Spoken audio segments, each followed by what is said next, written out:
Good Wednesday afternoon, Jerry Miller. Welcome to The Big Show. Thank you kindly for joining us. We are live in Charlottesville, the Commonwealth, the country, and the world. This, the I Love CVille Show. We showcase the best of Charlottesville, Virginia, our small little nook and cranny of the world that we love so dearly. A lot of the storylines, the topics we cover here on the I Love CVille Show, very much applicable to your community and your neck of the woods. It's a dynamic program. We're live on 12 Facebook pages where you can share your perspective in the comment section of any of these 12 Facebook pages, and we will relay that perspective on air. We're going to talk Barracks Road Shopping Center, the future of Barracks Road Shopping Center. I'm going to focus specifically on the locally owned businesses in Barracks Road Shopping Center that mean so much to us. Federal Realty is the landlord and owner of Barracks Road Shopping Center, a publicly traded company. Its stock right now in the pooper. Very little options on the table for Federal Realty. We're going to talk about the dynamic between a publicly traded company with responsibility to shareholders and what that means for locally owned merchants in the shopping center and what that means for us, the community that patronizes said shopping center. We'll analyze the shops at Stonefield. We'll catch up with Ned Galloway, chairman of the Albemarle County Board of Supervisors. I have an idea that's worth thinking about for the farmers market. Right now, the farmers market virtually non-existent. How about sprinkling the vendors of the Charlottesville Farmers Market along the Rivanna Trail? Welcome and open the Rivanna Trail to farmers market vendors. And we can patronize and support these vendors in a social distance and safe capacity for phase 1, phase 2, however long this goes. It's a great use of the Rivanna Trail, and it gets the farmers market back going, and it's such a critical component of the fabric of our society, this farmers market. So we're going to talk about that. We're going to talk about how our city council, and I'm going to get a little... I'm going to be real. Is our city council prepared? And does our city council have the skill set to manage a recession? Does our city council have the skill set and mindset and vision to manage a pandemic and what that does for your economy, for my economy, and for the businesses we support? We have an activist on city council. We have an attorney, an engineer, someone from the nonprofit space, and someone from the affordable housing space. Again, affordable housing, nonprofit, engineer, attorney, and activist. Do we have a small business owner? Do we have a visionary? I think Lloyd is going to have to lead the charge here. We're going to talk about that on today's program. We're going to talk about how Dr. Terrion Richardson, the city manager of Charlottesville, the CEO, essentially, of a $200 million company, of how he's licking his wounds a little bit in the media because he feels, at least, that Charlottesville, his staff, his team, and the effort that they've put into the budget, he feels that it was misrepresented by the Daily Progress. We'll talk about that today on the program. Before we go anywhere, this show is about positivity and celebration. I am a champion for reopening this economy in a safe and social distance kind of way. Yes, I want to get the ball going in the right direction with doors open again. But I want to emphasize, and I try to do this, we got to do it responsibly. Okay, so this program, thanks to many sponsors, two of our favorites, Interstate Pest and Service Companies, and Scott Wagner Chiropractic and Sports Medicine. Interstate is a 4-generation strong business, family business. And I've seen firsthand in 20 years of being a part of this community the importance of family businesses, especially supporting them. It started in 1969 with one man, a personal truck, and a payphone in Charlottesville. And now we have almost 100 employees in a Commonwealth-wide working footprint. Interstate Pest and Service Companies, and the good doctor. How about Scott Wagner? Chiropractic care, physical therapy, sports medicine. Dr. Wagner, who's got your back? Changing people's lives. Scotty Wagner. Give it a like and give it a share. Judah, I'm ready to run headlines. I want to start with Barracks Road Shopping Center. We have a lot of merchants, I've noticed, on the stream right now. We're live on 12 Facebook pages. A lot of the merchants from Barracks Road Shopping Center that are local are watching right now. I encourage anyone who's watching the show to get a part of the I Love CVille group. Not the page, but the group. This is where this topic initially came to fruition. Barracks Road Shopping Center is at a crossroads right now. What is undeniably the most valuable piece of commercial real estate From a retail standpoint, certainly in Charlottesville's Barracks Road. People say the downtown mall. I'm going to cut straight to the chase. You're going to do more volume of sales in Barracks Road Shopping Center than you will on the downtown mall. I've talked to merchants that have been on both, whether it's Tiffany Smith at the Virginia shop, who did both, whether it's Lynn Goldman, who's done both. You're going to do more volume at Barracks Road Shopping Center. Because of that volume, Federal Realty, the company that owns Barracks Road Shopping Center, is going to charge you a premium. And rents at Barracks Road Shopping Center are at their absolute high in this little area, in Barracks Road. The highest rents in the area are at Barracks Road. Stonefield, close second. Right now, you have a lot of leverage if you're negotiating with Stonefield because the business model is certainly not proven, and you've had massive turnover at Stonefield. So if you're a Hunter Smith at Champion Grill, you go into a Stonefield, and you have Stonefield a little bit more by the, I got to be diplomatic here. You have leverage, okay? So he got a great deal, okay? He got a great deal in Stonefield. You don't have that leverage with Barracks. Federal Realty says, dudes and dudettes, here's the contract. Here's the lease. Okay, this is the price. This is what you're going to pay. And it's expensive. And they're going to get a cut of your sales on the back end. Okay? And they are not going to provide you a ton of marketing. And they don't. They say, we have this great shopping center with parking and people will come, go make some money and pay us a percentage of your profits. Someone tell Barracks Road Shopping Center and Federal Realty I'm talking about them now, please. So here's the conundrum they're in. And Judah, the first graphic. I am going to show you the stock chart for Barracks Road Shopping Center. Give me the thumbs up, my friend, when it's on screen. Judah Wickhauer is our fabulous, fabulous director. Is that on screen? It is on screen. So here, my friends, boys and girls, German Shepherds, and Chow Chows of all sizes that watch this program, is the year-to-date January 1 until May 20th stock chart. You see, ladies and gentlemen, keep it on screen, please, Judah. Keep it on screen. You see a phenomenal stock chart in the beginning of the first quarter. I mean, you're clicking at like a bone 27 a share, $1.30 a share. Your shareholders are happy with you. You got some occupancy. And then you see this stock chart plummet. Is it still on screen, Judah? It's still on screen. Thank you. You see the stock chart plummet. And look at your screen right now. If you're listening to this program, look at your screen right now. You see the stock chart start to plummet. This is the company that owns Federal Realty. And about February, let's call it March 1st. You're like, we're in some serious trouble. Then you're at March 12th, and on March 12th, you're at a 104. So you're previously at $1.32 to start the year, and on March 4th, you're at 104, and good night. In April, it's still on screen. April 3rd, ay mi madre, carajo, chiquita, coño. April 3rd, you drop all the way to $65 a share. Okay, put me back on screen and get that stock chart ready to go. So let's just be people that use common sense to be the best versions of their self every day. Common sense. You have a company that owns the shopping center whose stock, I just showed you the chart for year to date, is in the pooper. They have responsibilities to their shareholders who are saying, what are you doing? And Federal Realty is saying, what do you mean? It's a pandemic. This is everywhere. So their back is against the wall. The local merchants who don't have the support from communities, and these are local merchants everywhere, not just in Barracks, but everywhere. Retail has been hammered. We talk restaurants because we love to eat hush puppies, and we love to eat curly fries and steakhouse burgers from Citizen, and we love to go to Daniel Kaufman's happy hour and eat some oysters, and we love to go to Peter Castiglione and see Ted and Christian at Maya, okay? That's in our blood in Charlottesville, so we talk restaurants. Retail's been hammered harder than restaurants. And no retail sector has been hammered harder than Barracks Road because these merchants, local and national, have the highest rents in the community.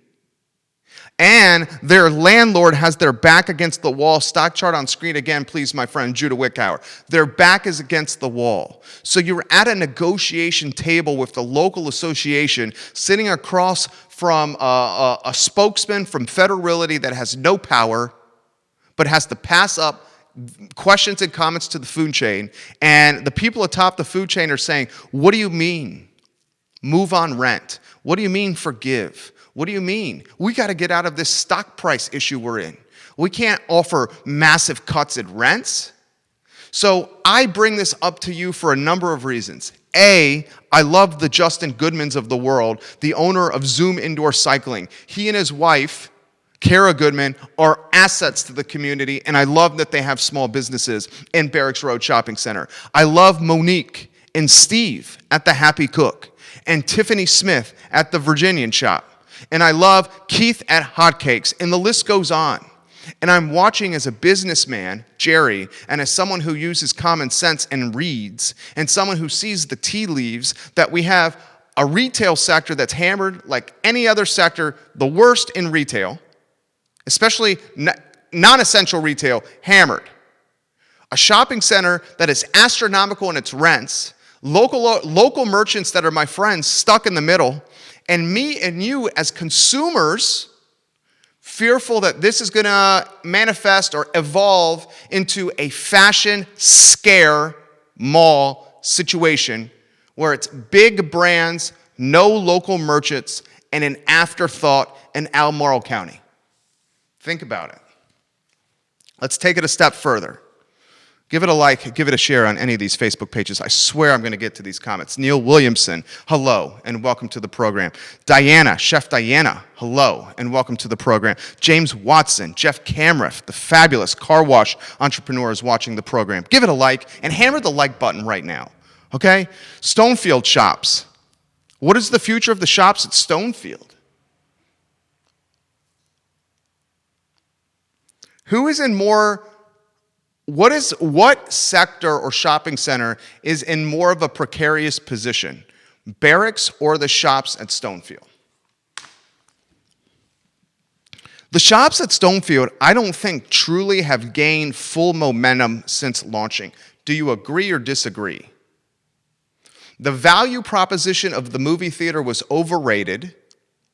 We're not going to as many movies.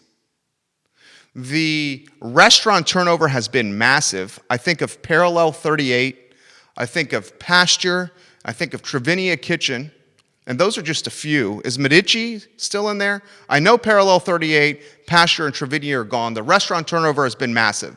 Your thumbs down to what, Judah? Medici's gone. Thank you, Judah Workout. So there's their four just off the top of my head without thinking. So Stonefield never really got, am I right by saying it, never really got traction here?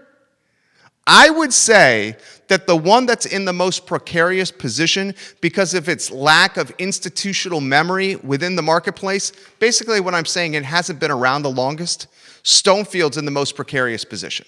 Now, people would counter and say, maybe not, because you have the live, work, play concept that they're trying to develop in Stonefield, where you can live in apartments or high-end townhomes, and you can walk out of these apartments and townhomes, and then you have the Champion Grills, and you have these restaurants and shops to patronize. But I'm going to cut to the chase. Outside of the locally owned restaurants, and Champion Grill and J.R. Hadley, they have an amazing place and a great spot to watch beer, and I love their French fries, okay? I'm a huge fan of Burger Batch. I like Burger Batch. I really do, okay? I like Mincer's at Stonefield. But outside of that, can you think of local businesses in Stonefield? Of course not, because there ain't any because they can't afford it. And if they can't afford it and they're not any local ones, you got nothing but a cluster of big box brands. And the big box brand clusters are the ones that communities like ours forget about and disregard. And that's why I think Stonefield's in a more precarious situation than Barracks. That being said, if Federal Realty, and put the stock chart up again, Judah, if Federal Realty chooses to handle its local merchants at Barracks Road Shopping Center because of a stock chart, and its decision-making is influenced on a stock chart, I would say this: you're going to lose a lot of those local merchants. You're going to turn it into a fashion scare mall, and the value proposition of Barracks Road Shopping Center is going to start to go southward. Agree or disagree, put it in the comment section. Share your perspective in the comment section, and I'll relay it to everybody. Jeff Camraff says, I 100% agree with you, Jerry. Lisa Watson, who is a fabulous entrepreneur in the wedding space. I think Lisa also has a network of trusted and reliable sitters for childcare. She's the CEO of. She says, I agree, Jerry. I do like having grit coffee there now, but I agree with you. Punch the like button, share the like button. Tell me what you think, okay? I'll relay perspective on air. I want to go to the next headline. I got a lot of headlines to get to, and Barbara Lundgren is going to join us on today's program. Barbara Lundgren is a wealth of knowledge in the event space, and we're fortunate to have her on today's show, and fortunate to have her living in Charlottesville. The next storyline I want to highlight is the terrifying changes I'm seeing with human and social behavior with regards to eating, specifically the critical importance of having a drive-through right now. When you're driving through the city of Charlottesville or Albemarle County, I see a handful. I look constantly for opportunity. Fatal flaw, biggest strength is seeing opportunity everywhere. A lot of entrepreneurs that watch this program can relate to that. So when I'm driving through town from where we live on the east side of town to our building on Market Street, I'm seeing stuff. And the only businesses, I don't know about you, but the only businesses restaurant-wise that I'm seeing consistently busy are the ones with drive-throughs. The Chick-fil-A's and the Starbucks. I would venture to say the Chick-fil-A's and the Starbucks right now, and it's crazy to say this, are doing more business in a COVID-19 world than they've ever done before in Charlottesville and Albemarle County in Central Virginia. Because we're fearful to leave our cars. We want to stay in the safety of the car where we can control the air and we can keep outside and the germs outside and the cleanliness inside. So we get in our cars and we literally, the Starbucks on Pantops, oh my gosh. I come from our house on the east side. My wife loves Starbucks. On Mother's Day, I got her, I don't even know what it was, a super deluxe Frappuccino mocha, frothed with cream, iced, and then doused with cappuccino mocha latte. Whatever it is. I got her one of those. I got one for myself. I got one for my brother-in-law, who's a digital nomad, working for a firm in New York City, but living with us for 5 to 6 weeks. So three of these tall on Mother's Day, $20 later. I was shocked. Shows you how much time I spent at Starbucks. I literally, at Starbucks on Pantops, waited in a line out of the Starbucks parking lot, around the corner of the road, past the stop sign, and almost touching the shopping center where the Giant is. It had to be 30 cars. And it ran surprisingly efficiently and quickly. But I'm emphasizing to you, drive around and think the only restaurants that are consistently busy right now have a drive-through attached. Kudos to Bodo's, who's responded successfully and used their drive-through. They've responded and pivoted well, Bodo's Bagels, 2 of their 3 locations. So the question I'm going to ask you, everybody that's watching this program, the value proposition of a drive-through, is that what it comes down to survival for today's restaurant world? Yikes. Ay, mi madre. That's not good. I mean, you know the less than and greater than signs? These things, if you're looking at me right now, the less than and greater than, 4 is greater than 3, those signs. Right now, a drive-through is greater than outdoor land space, like Devil's Backbone or King Family. Drive-through is better than that right now. Outdoor land space is better than patio space. You would much rather have outdoor land associated with your restaurant where you can spread tables out like Devil's Backbone and King Family are doing than a confined patio. Patio space is much more valuable than walk-by traffic. Did you think you would be in a world? And this is the world we live in. It's May 20th, 2020. We live in a world where the real estate that is the downtown mall in Charlottesville, Virginia. Charlottesville, Virginia is 10.2 square miles. The downtown mall on January 1 in Charlottesville, Virginia was arguably the heartbeat and most valuable piece of real estate right there with Barracks Road in Charlottesville. Now on May 20th, 2020, and I'm not even laughing, I'm smirking out of utter sadness because my family and our retirement is very much associated with the lion's share of the Macklin building that we have on Market Street where we have 27 tenants.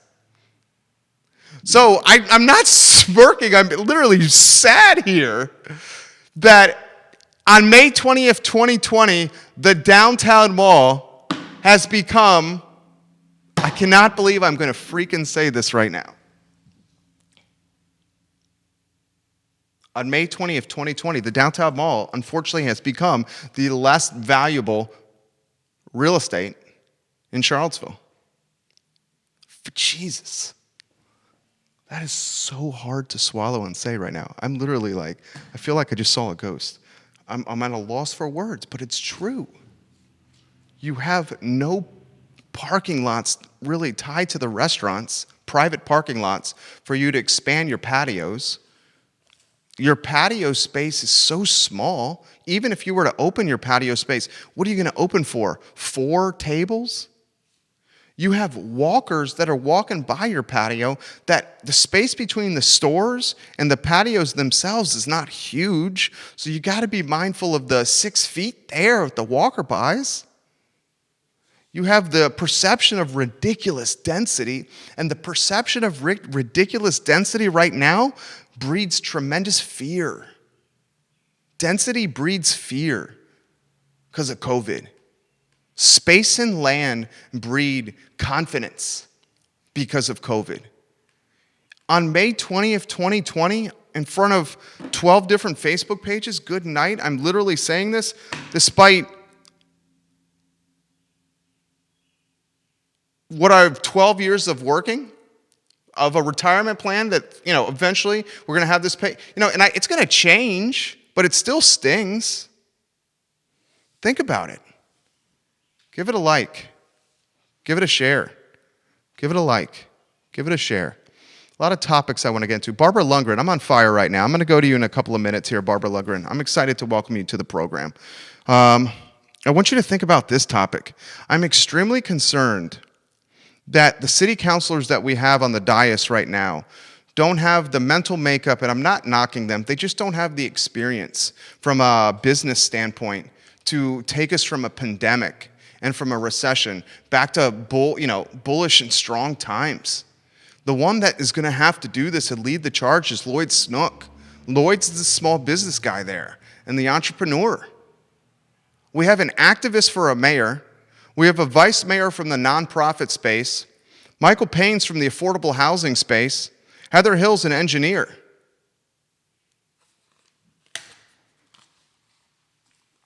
What is an idea of creativity that's been implemented in the last 90 days by Charlottesville leadership to drive economic growth? Please tell me. And I track this closely. I'm going to say it again. What is an idea for economic growth that's been created, innovated, and deployed by Charlottesville leadership in the last 90 days to drive economic growth for our community? Can you tell me one? I'd like to know. I'll champion it. I'll highlight it, I promise. Can you tell me one? We've come out with the beer garden concept for the downtown mall. We've come up with taking private parking and opening it up to dining, so you have restaurants have more tables. How about taking the Rivanna Trail and taking a trail that has so much mileage and acreage and using the trail for the farmers market where you can sprinkle the vendors throughout the Rivanna Trail? Charlottesville City Council, how about this idea? We thought about this last night over a couple of Minutemen on the back porch of our home on the eastern side of Albemarle County, my wife and I. Our German Shepherds scurrying around at our feet, eating kielbasa that my son dropped from his hot dog that he dipped in his milk. What can we do about the farmer's market? She says, well, sweetheart, how about this concept? I think that's beautiful, just like you. Let's talk about it on the show. Take the vendors, sprinkle them along the Rivanna Trail, use the trailheads as the entry point, and encourage the marketplace, Charlottesville and Albemarle, to get out of their homes safely, put masks on, walk up and down the Ravenna Trail, and support the vendors at the farmers market. This is not going to generate or drum up tremendous cash. It's not going to tremendously impact GDP at the local level. But you know what this is going to do? It's going to get people out of their homes and feeling better about themselves. It's going to get some sunshine on people's pasty, ghostly faces. It's going to get people exercising. And if yoga pants are around my community, sorry, honey, I like yoga pants. I like yoga pants. Barbara Lundgren, I'm behind. I need to get to Barbara Lundgren. Give it a like, give it a share. Punch the like button right now. Seriously, if you're not punching the like button, I'm upset. Punch the like button. Judah, are you ready? You are? Let's get her online. Barbara Lundgren. I'm fired up. I'm feeling good. I want to make change. I feel like we've been blessed. God has blessed us with these gifts. And if we don't use these gifts, why have we been blessed with these gifts? Okay? Let's go to Barbara Lundgren. I have her on the line. Judah, can I get a green thumbs up from you? We got Barbara Lundgren. She is the influencer, the decision maker at Barb Wire. You are live for Charlottesville and Central Virginia. You're live for the Commonwealth, the country, and the world. Barbara, thank you kindly for joining us. How are you? Hello, Jerry. Thank you.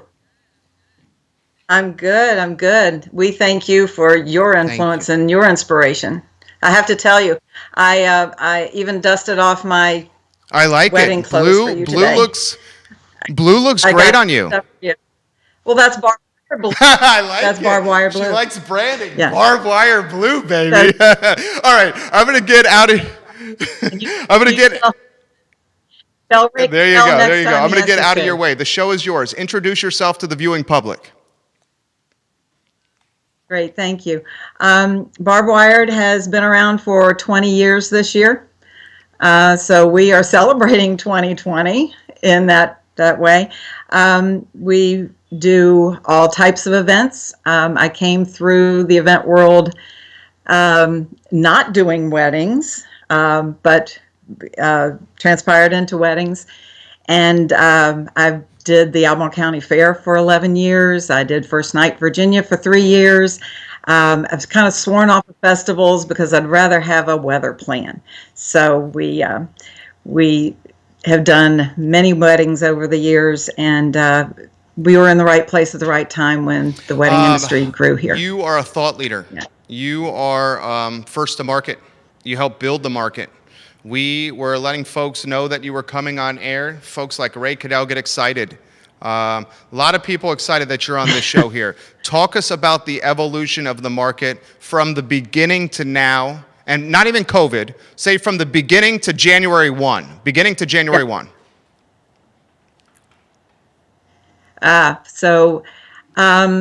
Like I said, I started in the industry 20 years ago, but I was going to do corporate. Soon after that, 9/11 hit, and corporate was out the window. So I had some other part-time jobs here and there, but then did a couple of weddings, got that under my belt, and kind of liked it. I started with King Family. They were a great help to me. Ellen King was a great fan, and I'm a big fan of theirs, and we did a lot of work there. So I was there when there was just the tiny tasting room and the barrel room, and you'd added a tent. So that's where I got started. And but we've grown through the industry, growing with us, and so we've got a lot under our belt. My friend Iris has grown with me. Iris Luck, if a lot of people know Iris, and she's held my hand through a lot of work and a lot of heartaches, a lot of weather plans, as I said. And but the industry, I'm so proud of the industry, especially at a time like this. We've been through a lot of challenges, such as changing the sound ordinance. So I'll kudos to the Schornbergs, and we worked together on that, getting the county sound ordinance changed years ago. We've had a lot of those. You talked yesterday about the not in my neighborhood issues. And we've worked through a lot of those things, but we always come up shining. And but now at COVID time, we're back together and keeping tabs on each other. Of course, we're talking to each other a whole lot about the reschedules, so that keeps us in touch. And but we're working as a team through CCWEP, which is the Wedding Professionals group locally, and we are brainstorming all the time. Of course, we don't know what the events are going to look like when we can have the events. We're working on those ideas all the time. You're killing this interview. So I want to throw this to you. Snapshot of what happened in COVID. So we are in arguably the East Coast epicenter for weddings behind Charleston. So it's us in Charleston for the East Coast with the King of the Mountain for the best wedding category. And then February-ish, COVID. Put it in perspective. So we saw something coming.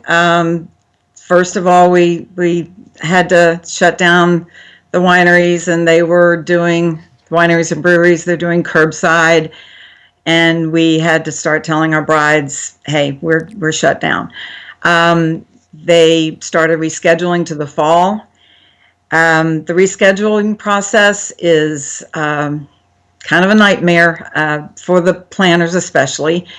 We go through a process of what's going on, what do we do, let's wait a little while and see what happens.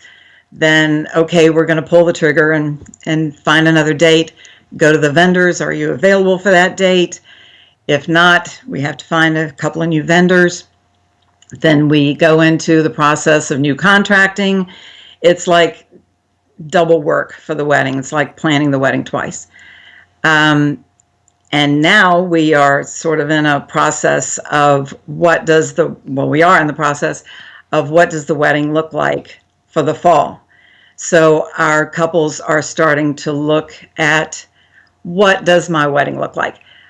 Are we going to be in masks? Or what does the seating look like? If you look at a press conference right now, you see the seating is a couple of seats 6 feet apart. So the ceremony is going to look different. How do we group that? How do we even plan that? What do you do with, do you do 4 people at an 8-top table? No buffets. I mean, a buffet is out of the question, unless we're serving strategically. The dance floor. Hey, Ray again. Ray and I talk about that a lot.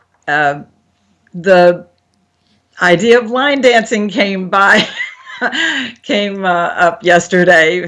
That would be great for singles, but and the space within the venue is you can put. It's different from a restaurant where you can space out the tables, but if you have so many people, you're going to run out of space in the venue. So you've got all of those challenges. We have to look at what the staff needs to do. There's so much pressure on staff to make a perfect day. The restaurants are killing it right now. I'm so impressed by how phase 1 went this past weekend. And it's very encouraging to us that we can make it work. But when you think about the wedding and it's your most important day of your life, we have twice the pressure on us to make it perfect. And on top of that, you probably have like 100x the money compared to the restaurants. I mean, adding to the pressure. Yeah. Right. And the caterers are already looking at the food chain issues, the cleanliness. We all have to look at that. And the venues have to look at signage. And, the signs have to be pretty. I see Pinterest blowing up a little bit on favors and masks and hand sanitizers. I mean, we think about this stuff all the time. So it's really a crazy time. But I know we're going to get through it. I know we're going to make it work. Again, so encouraged by phase one. We're just going to, it's one day at a time. Everybody keeps saying one day at a time. You got a lot of positive praise coming in for you. Claire Francis has a message for you. She's watching the program. Claire says, Barb is the best. Always happy to work a wedding with her and Barbara's team. Ray says, Barbara is that very special combination of graciously wrangling sometimes difficult vendors and wrapping her arms around the bride. She is a very special talent in our community. You have 7 different photographers, 2 florists, 13 vendors, 13 venues watching the program. Bashir on the downtown mall is watching from his restaurant. And Bashir says, I love Barbara's positivity. Throw positivity to you. The need for positivity now. Can we cover that? Thank you. We all need that. That's it. That's it. We all have to keep looking up. If you don't, if you're not looking up, you're going to hit another wall. What's the recovery look like? How long do you think?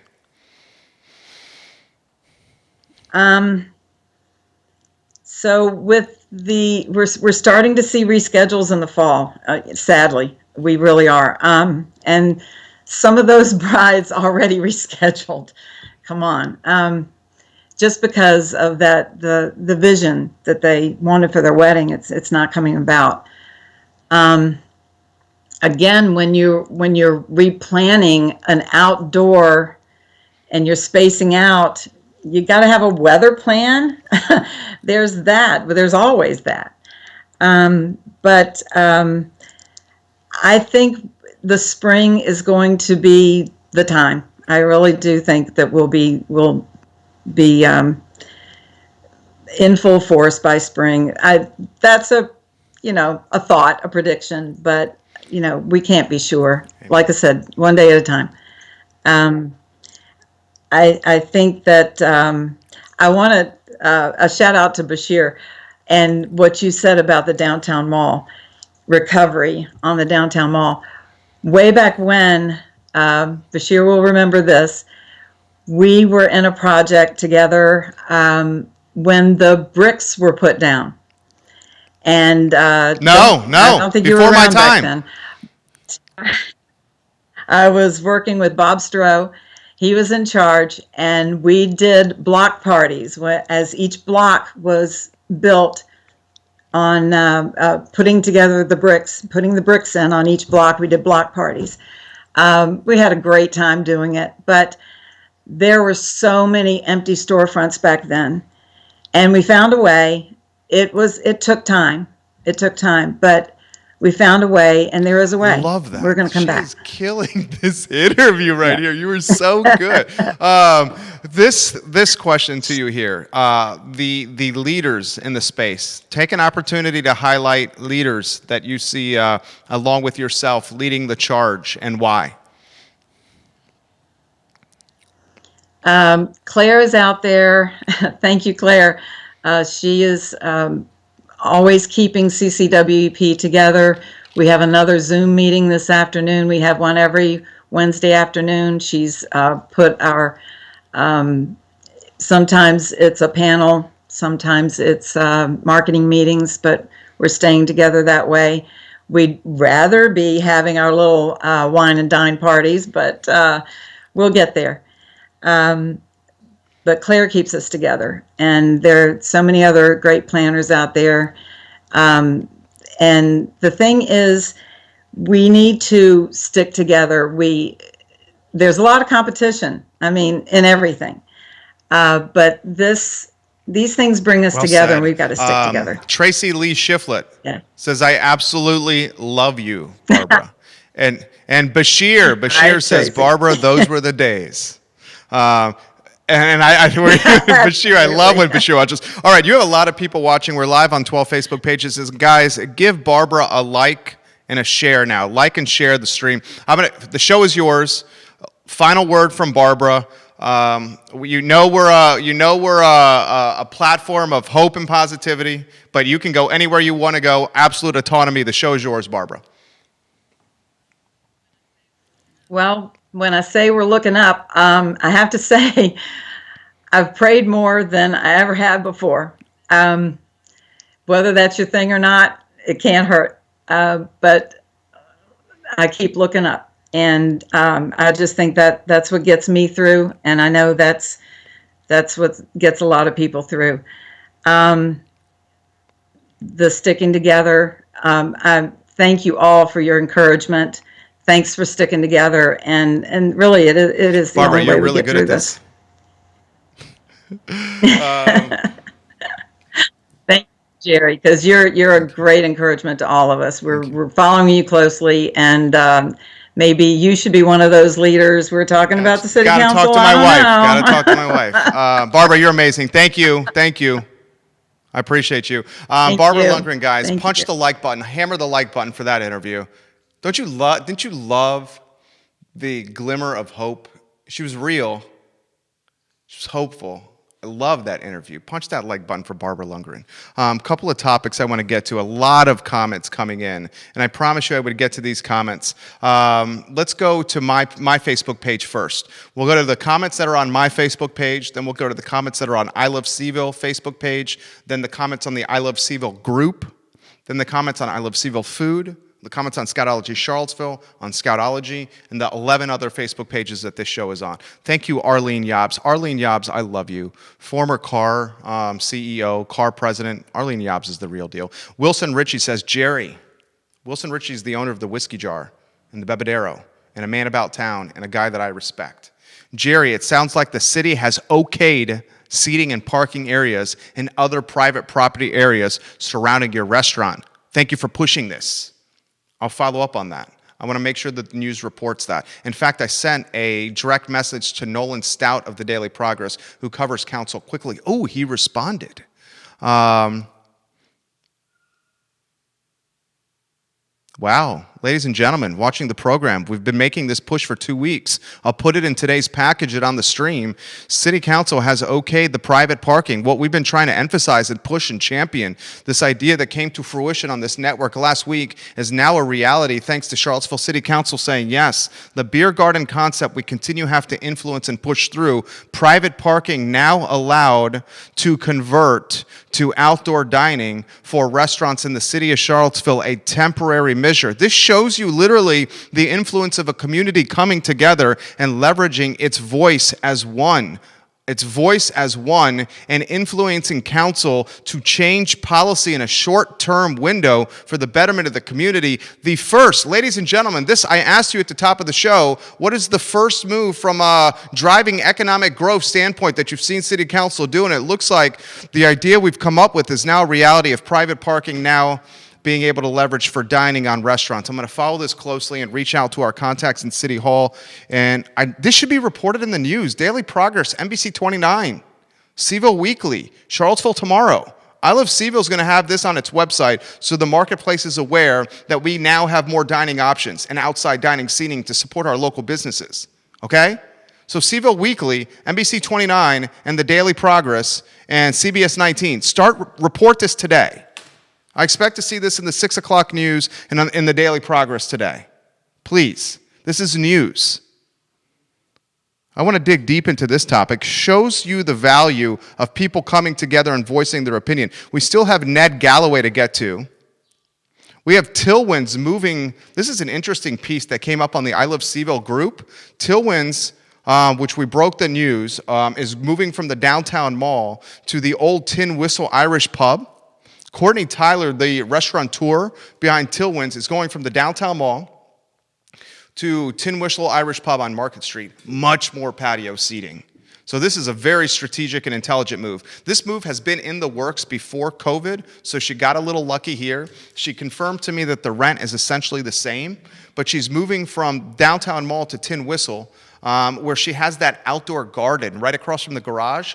That garden has great value proposition. The concern I have is that restaurant and that area has been so many different iterations.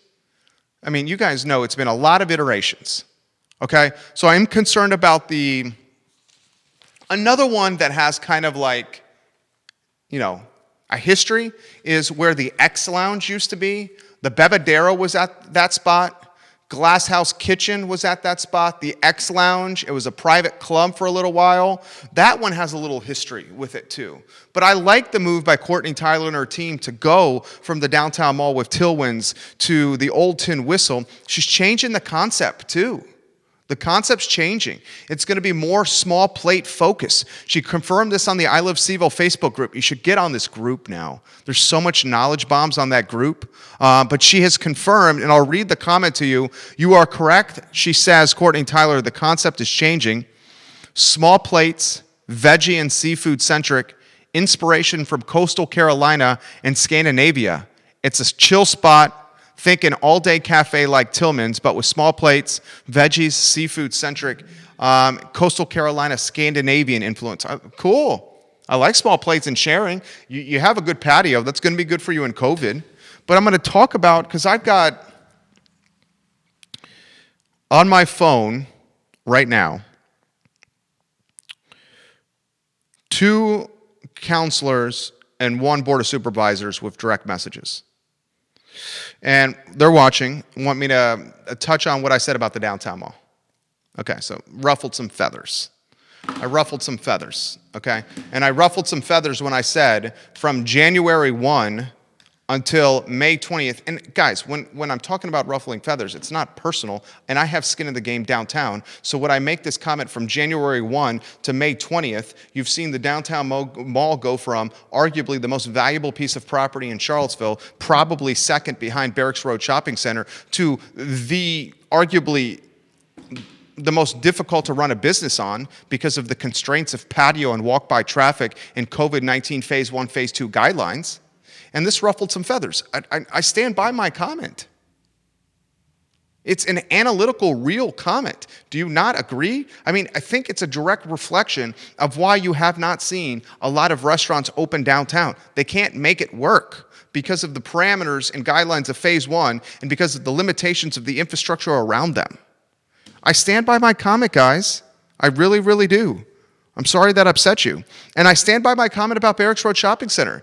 You have a publicly traded company with shareholder responsibility that is more concerned with its shareholders than its local merchants. And all of us as consumers and as a marketplace, we should be concerned that this gold mine in the city that is a cash cow from a tax revenue standpoint, we should be very concerned that right before our eyes, if the publicly traded company that owns this shopping center, if it doesn't do well by its locally owned merchants, if it doesn't do well by its locally owned merchants, we should be very concerned that it's just nothing but a big box like hub. That's not going to fly. I talked with Ned Galloway yesterday on Real Talk. Keith Smith and I do a fabulous show on this network. So this network is comprised of a lot of shows. We're trying to leverage the power of live streaming to create relevant and approachable and digestible content for you and put that content on this screen because this is a drug addiction and you have this with you everywhere. So if we put intelligent and digestible and approachable and localized content for you on this screen, the hope is you'll engage with it, because we're working hard to give you something that you want. Another one of our programs, we have a fabulous animal show called Animal Connection with the wonderful Patty Zeller. That show's today at 3 o'clock. Another show we do is Real Talk with Keith Smith, the S Team Realtors. And we had Ned Galloway, the chairman. And Judah, do you have that footage ready to go? All right, I'll give you a countdown on a 3, 2, 1. It's coming soon. We had Ned Galloway on the show.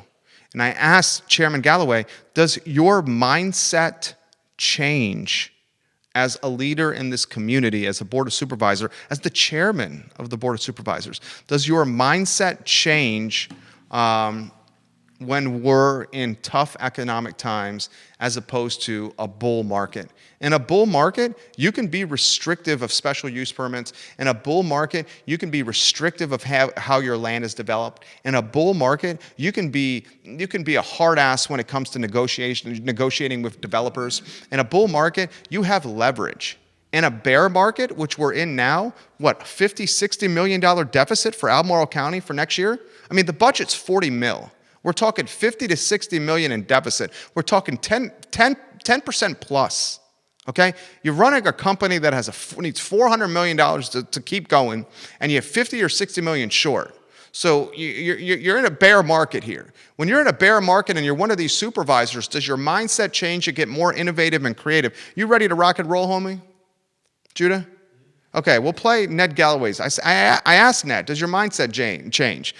Judah, let's hear his response in 3, 2, and 1. A couple more minutes with you. We do have questions coming in. You have a couple of city councilors, in fact, watching now, and one of your colleagues on the board watching this program. So we're projecting roughly $60 million of a budget deficit here. Does the mindset at all change with supervisors to help overcome that $60 million deficit when it comes to new projects that could be tax revenue generators to help cover this loss? Does your mindset change at all? Well, I mean, any projects that are coming forward are going to be down the road enough that those type of things wouldn't probably really impact us for some time, especially when we're looking at things in this 366 model. So when projects come forward, yes, they could have a revenue impact on us down the road, but the initial decisions are, if it's a rezoning or if it's a special exception, let's just get into the process of making good land use decisions.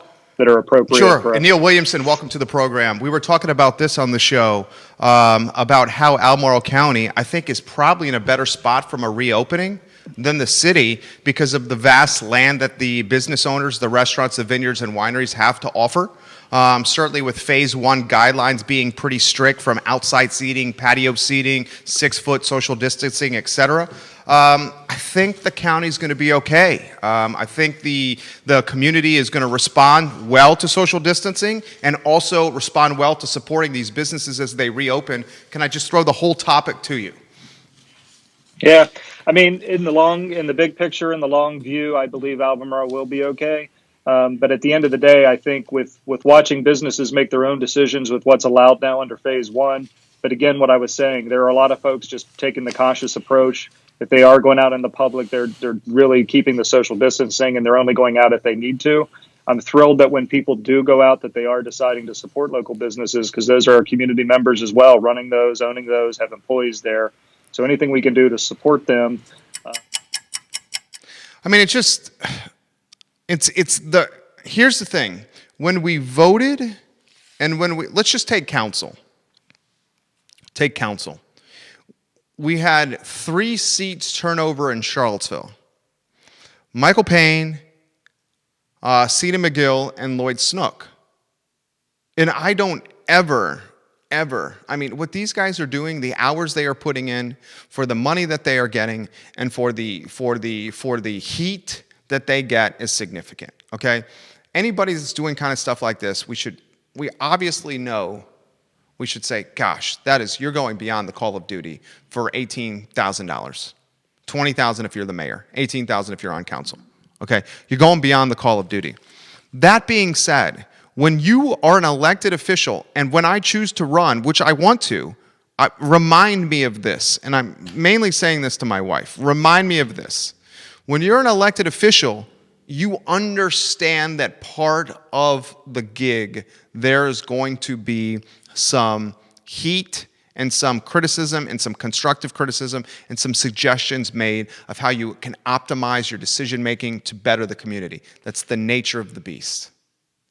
And as long as that's coming respectfully, which is what I'm doing this respectfully, I feel like it's legitimate and above board. We've been in this crisis in the city for 90 days, and it wasn't until today, and the city hasn't even announced this. I mean, just think about this. So Wilson Ritchie lets me know, I'm watching the show, they're employing your idea of taking private parking lots and making it outdoor dining. Nolan Stout sends me a direct message. I asked him before the direct message came in, is this true? He confirms this came to fruition. They took your idea and they turned it into dining for restaurants. Have you seen it announced? If you're the ones that are saying, let's change policy and allow this interim suggestion to help these businesses, don't you think it should be announced and revealed to the public that this is an option? That's called follow through. And we have 5 on council that I'm counting on to lead us through this crisis. And some of the ideas we've thrown out there, the beer garden, the downtown mall, where the money goes to City Hall. The idea we threw out there today, where you take the Rivanna Trail and you sprinkle the Rivanna Trail with the vendors from the farmers market, and you allow all of us to go up and down the Rivanna Trail through Charlottesville and Albemarle, supporting and patronizing the vendors from the farmers market. That concept is probably an even more enjoyable experience, to be frank, than having the farmers market on a Saturday on an asphalt blacktop on downtown Charlottesville, where you're crowded in there like sardines. I love the farmers market, but when it's crowded and it's hot and it's the dead of summer, it's tough to navigate and get around and maintain quality of life. You usually go to your favorite vendor, you may go to the taco guys, you may get a coffee from Dave at Shenandoah Joe's, and then you're finding shade. With the Rivanna Trail concept in the farmers market sprinkled across the Rivanna Trail, you can literally say, I'm going to take the next couple of hours, go on one of the trailheads like the base of Free Bridge on Pantops in the city and county line, enter there and walk up and down, supporting the vendors, getting sunshine, some vitamin C, healthy, exercising, and improving your quality of life. These are the ideas that we need to come to fruition during tough times. These are ideas that we need to see materialize from leadership. And I'm concerned that we have an activist, someone from the nonprofit space, someone from the affordable housing space, and the three in unison control policy and decision making. 3 verse 2. I think Hill and Snook understand the innovative entrepreneurial game. The other ones? The other ones? I have a conference call here in 14 minutes that's important, and I have like so much material that I didn't even get to here that I want to cover with you guys. So much material. That means tomorrow's show, Thursday, is going to be phenomenal. We have Jamie Schwartz on tomorrow's program. She's the businesswoman behind Picasso Swig and Fifth Street Station. She created very recently a business model that's in-person experiences in Fifth Street Station for your children and your girlfriends and your friends, whether you can drink some wine and do some art, you can have a birthday party and do some art, an improved version of wine and design that required in-person interaction at a brick-and-mortar storefront. That business model is very different because of COVID. So Jamie Schwartz, our guest on tomorrow's program, we're going to analyze and pick her brain about survival as a small businesswoman in our community. Comments I want to get to. I'm going to start with my Facebook page first for these comments. This is from James Watson. Jerry, the farmers market on the Rivanna Trail is a great idea. I'm not sure of vendor loading points, but the concept is really, really cool. Tracy says, you can't make everyone happy. Just be yourself, Jerry. Okay? And we also have to be real, Jerry, at this time, which is what you're doing. I'm trying to be real. Thank you, Tracy Shiflett, for those kind words. Lisa Watson. She says, I knew we needed to be friends with your wife, Jerry. Well, she's a smart lady. Jimmy from Ruckus of the Bulldog says, wow, man. Wow. Love Jimmy. Love Jimmy. Doug Miller says, hi to Barbara. Patty Zeller says, Federal Realty, that is insane. Christelle Korepper. I'm sorry I'm messing up your name, Christelle. She says, I love Barbara Lundgren's attitude. So positive. Barbara Lundgren was so good. She was so good. Iris Luck says, hello, Jerry and Barb. Aaron King is watching the program. Love you, Aaron King. Some of the comments we got to on today's broadcast. Tomorrow, I want to cover these topics on tomorrow's show. We're going to cover the need to take steps locally to not only open again, but to open again and emphasize safety upon reopening to breed confidence, because the confidence is what we need to come back. So we're going to analyze that from a number of different perspectives on the I Love CVille show. It's really great being with you. I hope you enjoyed today's broadcast. And if you did, tell your friends about it or share it and like it right now if you could. That would mean a lot to us. Have a good afternoon.